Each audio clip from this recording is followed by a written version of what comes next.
All right, back on Sports Bet Betting Inside today. Pauly and Teddy. Follow us on Twitter at Pauly Howard at Teddy_covers. Switching it around just for today. Big game breakdown will be coming up next. On to the props. Let's recap the props. Don't forget Jimmy Vaccaro for the final time coming up on Tuesday. Nice call by you on Wednesday's show, Teddy. You said Gostkowski was a little, he had the yips. He couldn't be trusted. And plus 330 in some spots. Missed extra point cashes.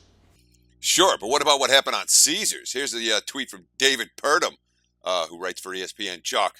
Will a PAT or field goal hit the goalpost?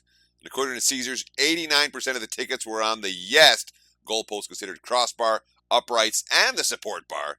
And of course, got paid off at plus 425. Doink! But that wasn't the only one that cashed at a big plus price in yesterday's game. Yep, and we talked about this on last week's show that was picked up by the New York Times. The coin toss, Patriots called heads. The books had to pay all those wise guys who bet on it, Teddy, and they steamed it up. Yeah, minus 103 to minus 600. Everybody got paid. New England did exactly what they were supposed to do, calling heads, and it was the Patriots' call. What about the coin flip itself? You know what it was. It landed tails. That's why Atlanta got the ball to start the second half, because the Falcons deferred. 27 tails now, 24 heads, Super Bowl history, and the NFC has won 18 of the last 20. How about that? Falcons first quarter and under comes in, and Teddy, I mean, it's happened 7 straight Super Bowls. Belichick and the Patriots don't score. No score. First 6.5 minutes comes in with ease. Of course, Falcons first quarter, they were plus a half, the under 13, easy. Second quarter, Falcons plus a half, easy. Over 14.5 cash there. Falcons third quarter plus a half. That one, that's a winner as well. The total pushed on 13 thanks to that Gostkowski missed extra point. But fourth quarter, Patriots and over by quite a bit, obviously. Yeah, so I can't believe that. The Patriots don't score again in the first quarter, and the game still finds a way to go over. No score in the first 6.5 minutes, obviously. What was a scoreless quarter? 5-1? I don't remember the actual number. That was I know something. that it was a pretty nice plus price with that first quarter going scoreless, obviously. And of course, the thing about the Super Bowl, it's not just betting for guys like us, it's betting for everyone. I was at a house party and everyone's got squares, your classic bar methodology. So the girls can play, so the women can play, I should say, in the politically correct world. And of course, 0-0 catches after one. I end up with 1 and 9, Pauly. That never looked pretty good. Oh, jeez. Come on. Team to score first will win. No, plus $1.40. Score in the final 2 minutes of the half. Yes, minus 380. Will either team score 3 unanswered times? Yes, minus 180. Successful 2-point conversion. Well, that was, plus 260. That came in, and obviously you had the try as well, plus $1.55. Yeah, and again, the plus prices tend to be where the public goes. Laying the chalk tends to be where the wise guys go. I can tell you for a fact this was not a great Super Bowl for a lot of the wise guys. The safety didn't hit this year. The wise guys didn't get burned on that. The safety at minus 1,000 was a no.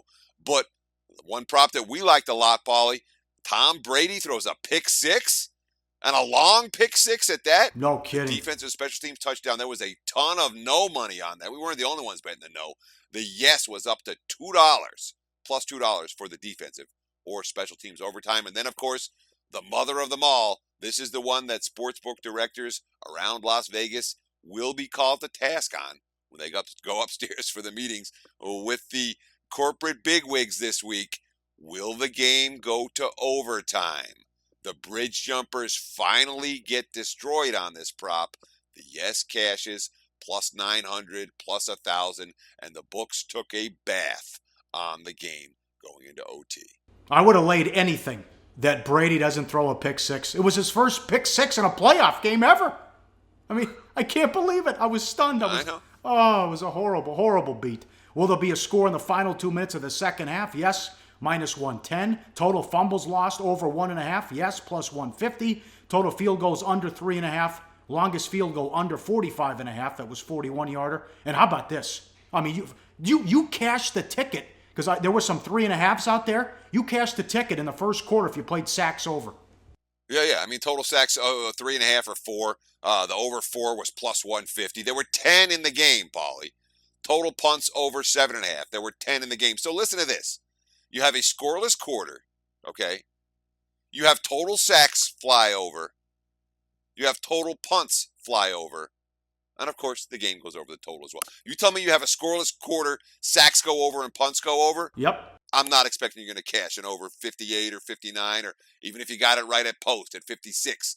I'm not expecting you're going to cash an over ticket in that. But, hey, that's why it's gambling. That was the NFL playoffs. Favorites finished what? What favorites go 9-2 and nothing but over. 9-2, and then the overs were pretty close to that as well. Yeah. Oh man, Matt Ryan under 320 passing yards. He had 284. Basically everything Atlanta went under. The offense wasn't on the field. Matt Ryan no interception, minus 140. Brady went well over 311. He had 466. He threw an interception. Yes, plus 140. I saw Brady first pass complete, minus 250. It was incomplete. I also saw it was a huge price. Would Brady throw a touchdown pass before an interception? So you big ticket there if you bet interception to come in first. But how about the Freeman and the Coleman props? Well, when it came to Atlanta's props, again, we're talking about a team, they converted 1 third down in the ballgame. It's not like the Falcons had these long, sustained drives. Atlanta scored quickly, and then they were off the field. So, basically, they went under on just about everything. There's one over that stands out. Devonta Freeman over 54.5 rushing yards. He had 75.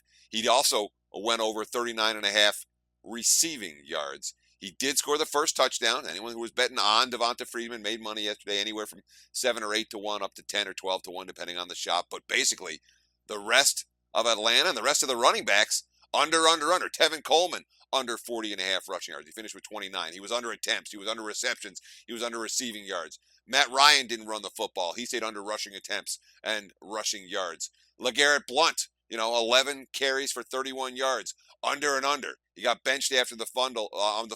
If you had Blount over, that was kind of a tough beat. He was on the way to flying over the total, but then New England fell too far behind, and Blount was on the bench after giving the ball away. Dion Lewis, 6 carries, 27 yards, under and under. Only 1 reception for 2 yards, under and under there too. The running backs, not a good day, with the exception of Devonta Freeman for over bet. Brady, 15-yard scramble. Who saw that coming? His rushing yards go way over. Julio Jones, 4 for 87, under and under. This surprised me. Sanu, 2 catches. 2 catches for 25 yards, under and under. Gabriel, 3 for 76, under 3.5 catches, but went over 49.5 yards. For the Patriots, Edelman had 4 for 87. He went under and under. Hogan just missed 4.5 and 59.5. He had 4 grabs for 57 yards. And look at this. Amendola, his first catch of the game in the first quarter was 13 yards. You almost got it there. Amendola had a huge game. I didn't see that coming. It was lined at 1.5 catches and 17.5 yards. He finished with 8 and 78 and a touchdown. Pretty big day for Danny Amendola. And, of course, you talked about Hogan teasing you. I had some Hogan over in my pocket. 59.5. Yeah, he got to 57 at the end.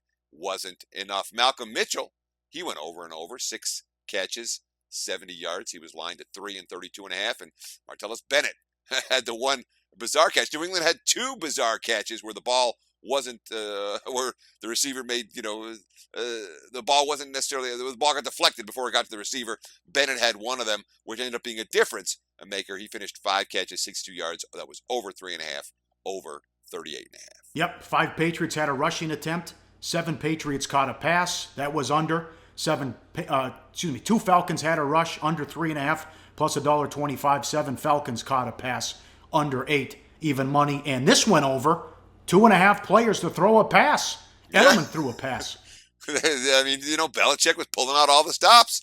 I was shocked at that play. I did not think there was any way that New England was going to let anyone other than Tom Brady throw a pass in this ballgame. But desperate times call for desperate measures. Even though it wasn't a success, the over cashed over 2.5 was a plus price proposition. And they ran the play when it was 28-3. That was the third down play. Then they went for it, 4th and 3, and got it. And they eventually scored a touchdown. The oddball props. The anthem stays under. I saw 2 minutes 9 seconds, 2 minutes 7 seconds. Luke Bryan checks in at 2 minutes and 4 seconds.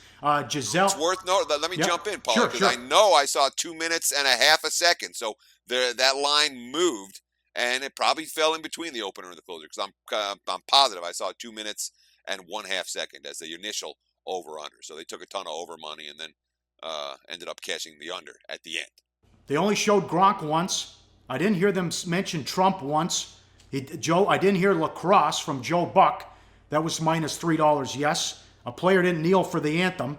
That was minus $2 no. And the Giselle, wild. I mean, that flew over. She was only 1.5 to be shown on TV. Well, with Brady's epic comeback, and she was going crazy in the box, they kept showing her. And the Lady Gaga. Now, the Poker Face to be the first song, that was opened up huge take back, 7, 8, 9, 10 to 1, and then it became the favorite. Then they took it off the board, but we'll see how you grade it. Be careful out there, because she actually started with God Bless America and then went into Poker Face. So in any event, that's a big take back if you had Poker Face to start with Gaga, no wardrobe malfunction. And it was like Bruno Mars a couple of years ago, where he started with one song, played another song, and they paid off the other song as well. But there's some of the oddball props as well. You have anything on the oddball props? Oh gosh, Pauly, no, I'm still recovering from this Super Bowl, man. This was the kind of Super Bowl that'll take an extra year or two off your life, especially if you have the Atlanta side. All right, very good. Up next, big game breakdown. We got the Cavs and the Wizards, plus Louisville and Virginia, then the play of the day on SportsBit. Betting Insight today on SBRPicks.com. Hey guys, for the full video, go to SBRPicks.com. Research before you bet.